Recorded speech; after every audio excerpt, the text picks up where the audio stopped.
নমস্কাৰ আপোনালোক সকলোকে মোৰ ইউটিউব চেনেল আছাম এক্সাম কৰ্ণাৰলৈ স্বাগতম জনাইছোঁ।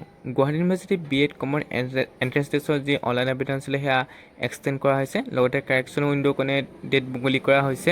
যি অনলাইন আবেদনৰ লাষ্ট ডেট আছিলে সেয়া 24 তাৰিখলৈকে দিয়া হৈছে। অৰ্থাৎ অহাকালিলৈকে আপোনালোকে অনলাইন আবেদন কৰিব পাৰিব যিসকলে এতিয়াও অনলাইন আবেদন কৰা নাই।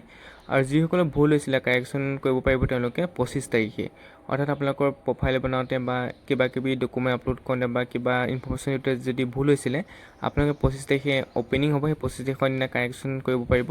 কাৰেকশ্যন কৰাৰ পিছত ছাবমিট কৰিব। ছাবমিট কৰাৰ পিছত কিন্তু পুনৰ আকৌ কাৰেকশ্যন কৰিব নোৱাৰে। গতিকে এবাৰ কাৰেকশ্যন কৰোঁতে ভালদৰে চাই ল'ব।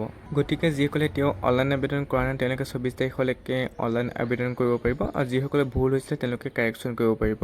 গতিকে আপোনালোকে এইখিনি কৰি লওক। 25 তাৰিখৰ দিনা হয়তো আপোনালোকে ৰাতিপুৱাৰ পৰা যি কাৰেকশ্যন আছে সেই কাৰেকশ্যন কৰিব পাৰিব।